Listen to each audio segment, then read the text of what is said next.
Ladies and gentlemen, welcome back to another edition of this 5 episode series where I break down every single game on every single Big Ten team schedule. And this video will cover my rated teams 5 through 7. So the next 3 teams. Last video, we did the top 4 teams. If you haven't watched that already, go watch it. It includes Ohio State, Michigan, Penn State, and Oregon. Excuse me. So go watch that if you haven't already. Then come back to this one. All right, for those of you still with us now, we will dive right in. You'll get the gist of it really quickly.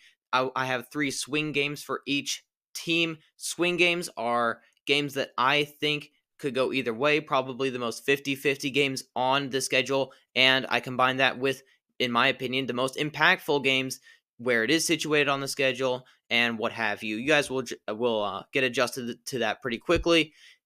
Drop a like if you haven't already. Subscribe to the channel. We keep growing every day. We need you to help us to keep growing. Now, let's dive right in.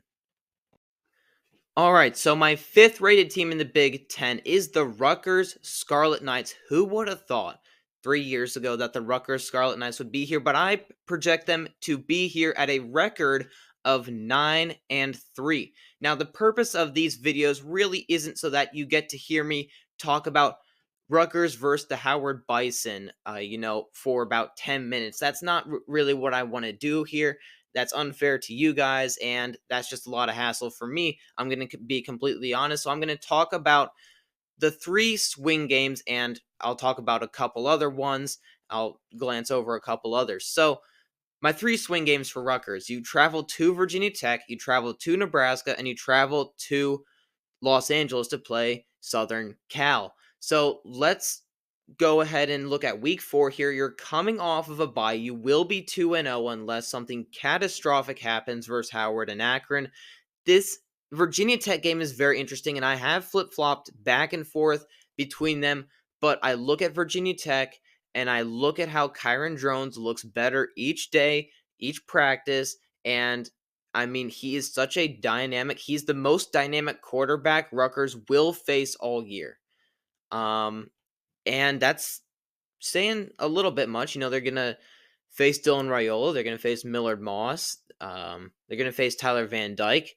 But I think Kyron Jones is the most dynamic out of those other quarterbacks, and he will put up great. He'll put up pretty good numbers I project in this game.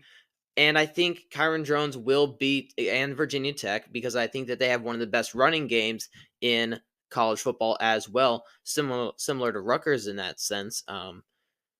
But that's another tangent. So I have Rutgers losing this game early to Virginia Tech. This will be sort of a wake up call. I could totally see Rutgers win this game, but I project Virginia Tech to win this game. Then you get a nice bounce back win versus Washington. Then you travel to Nebraska and you get an upset win. I think Nebraska is going to be favored by about 6.5, 7.5 points in this game. And we may get to Nebraska in this video. You'll just have to stick around to find out. But I think that they'll be pretty good up until this week 6 matchup. And I think Rutgers comes in there. Rutgers defense plays right into the hands of Nebraska. Nebraska wants to run sort of a pro style offense. They're going to pass the ball a ton. They're going to spread you out. They're going to they're going to run the ball as well. And Rutgers can defend Nebraska perfectly, in my opinion. So that's a game that I have Rutgers coming out and winning. And this is the type of season where games flip flop around. They come home and they lose to Wisconsin. I think Wisconsin is a better team, and Wisconsin matches up really well on offense and on defense to Rutgers, in my opinion. Again, if you want to go see my roster predictions, not predictions, grades really, go ahead and watch those. That's what I'm basing these off of, So then you go into week 8, you get a hard-earned win versus a UCLA Bruins squad that has to travel halfway around the globe to play you. Then you travel to UCLA, to the other side of the globe, and you take a loss. That's the last swing game on your schedule. I think, USC, they're going to just be able to outclass Rutgers in this game, especially at being at the Coliseum. And the fact that Rutgers has played 5 straight games going up into up to that point of the season. Now they get a well-rested bye in week 10, and they come out and they rip off 4 straight wins to end the season. They go 9-3. I think this won't. I don't think they'll make a college football playoff at 9-3, but they will get a really decent bowl game. I think that they'll finish inside the top 25, and I think Rutgers will be a very, very good program established. And what's more important as a whole to the Big Ten Conference is I think Rutgers will establish a middle class to the Big Ten. There hasn't been a middle class. The Southeastern Conference, the SEC, they have a middle class, and that's what makes their league really, really good. I think the Big Ten can get to where the SEC is and be right there with them. They have that upper class like the SEC does. But what's been lacking in the Big Ten, I know this is a tangent, but stay with me, is that the Big Ten doesn't have a middle class. Rutgers will establish a middle class here and the following teams. They will be that really solid team that'll go 9-3 and 8-4 and really set the precedent for the next teams to come. So that is my spiel on Rutgers. Now let's get into team number 6. All right, at number 6, we have the Nebraska Cornhuskers with a final record of, yes, 9-3. I can already hear the haters out there typing on their keyboards an angry comment about how I will be dead wrong about this, but I have proof behind mine. And let's face it, Nebraska has a stupidly easy schedule. We talked about Rutgers before. They have probably the easiest schedule I've ever seen in a long time, really, for a Power 5, 4, program like Rutgers. But Nebraska's is not that far off, aside from a really automatic loss at Ohio State, which is not a swing game because Nebraska will be nowhere near Ohio State. But let's just look here. You get a decent win versus UTEP, a nice game to start out on, and I think you're going to beat the crap out of Colorado. Yes, I said it. This could be a video all on its own, but I think it's just all the circumstances surrounding the game. I think the two teams are actually pretty close when it comes to just power rating them, but you look at all the circumstances. Colorado's offensive line right now does not look good in practice and in scrimmages, and everything coming out of there says that the offensive line does not look very good. It's 5 starters from 5 different places. You got one from high school, another one from Houston, yada yada yada, and they're all going to go in to an early season game, your second game of the season if you're Colorado and Nebraska, to a night game in Memorial Stadium, it will be one of the craziest atmospheres out there in week 2. I'm going to tell you that, and probably the whole season. A revenge game for Matt Rule and his Nebraska Cornhuskers, who got disrespected multiple times by Colorado last year. Their fans got disrespected and whatnot. So this is just a revenge game. It's a game that I think Nebraska will be able to take advantage of their aerial attack. Nebraska has very good receivers on the outside, and they will not. They will just be able to pick apart Colorado's linebackers and secondary, in my opinion. On the defensive side of the ball for that game, I am talking about this game a lot. This was more of an honorable mention. I really could have put it there for swing games.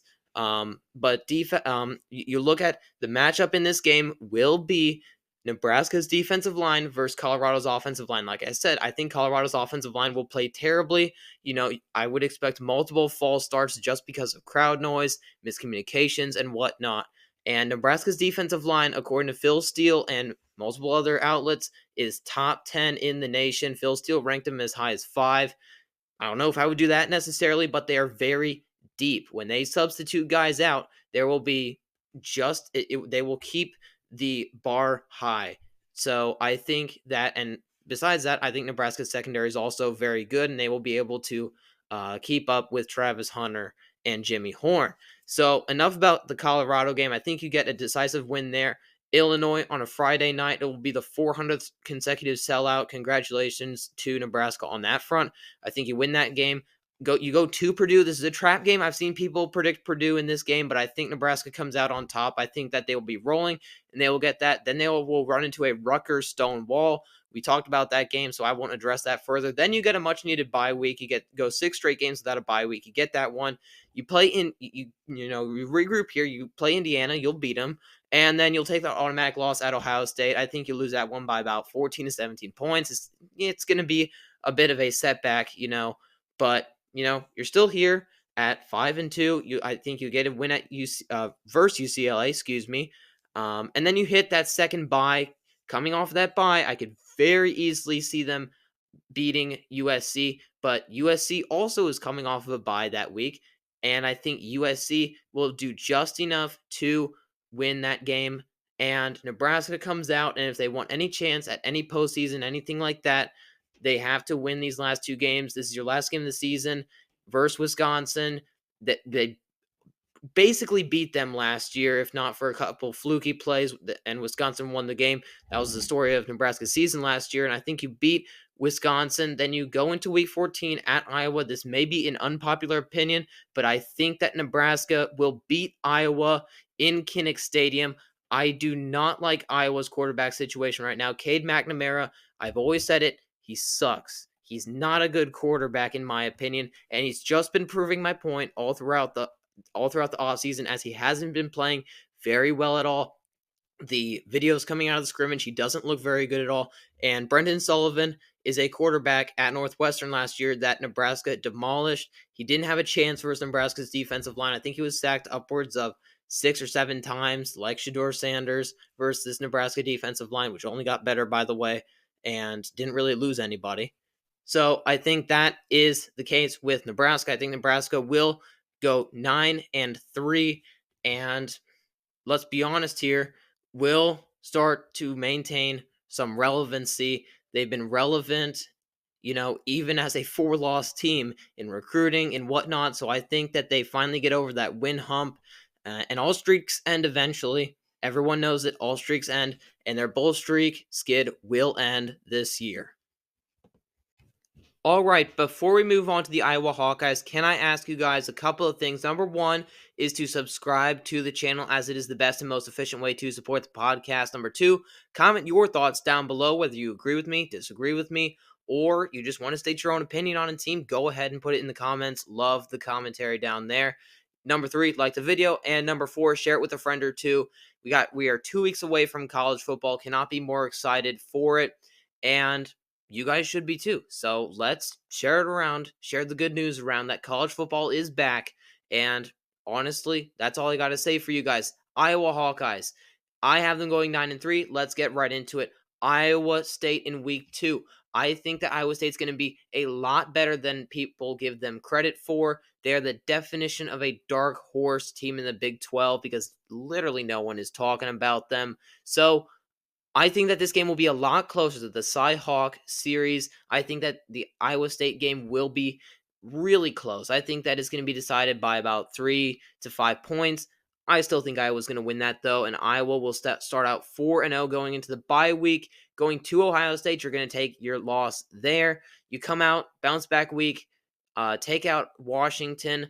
I think that your toughness and physicality will outdo, really, what Washington has to offer. I don't think Washington will get acclimated to the Big Ten enough to be relevant. Spoiler alert. You go to Michigan State, which will be a tough game in my opinion. You lose that one. Northwestern, you win that. Oh, excuse me. You beat Michigan State. Beg your pardon. We beat Michigan State. Sorry about that. We beat Northwestern. I'm getting too ahead of myself here. Then you get to your second swing game versus Wisconsin. I think that Wisconsin here is on average a little bit of a better team.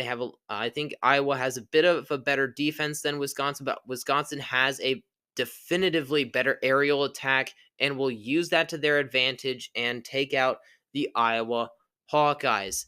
Then you travel to UCLA. You'll get a win there. Again, same story as Washington. You will, out physical them. You will out toughness them. Then you get your second bye week. Then you travel to Maryland. You get that win. And then, like we said with Nebraska in week 14, I think you drop the ball, a little bit there and lose that game. Nebraska and Wisconsin, a lot like each other in many respects. Wisconsin will be in the next installment. Don't worry. Their schedule is very tough, which is why they are not in this video. But if they had Nebraska's schedule or Rutgers' schedule, heck, they'd be right there. So thank you guys so much for watching, and I will see you guys in the next installment where we go over teams 8 through 10. I will see you in the next one.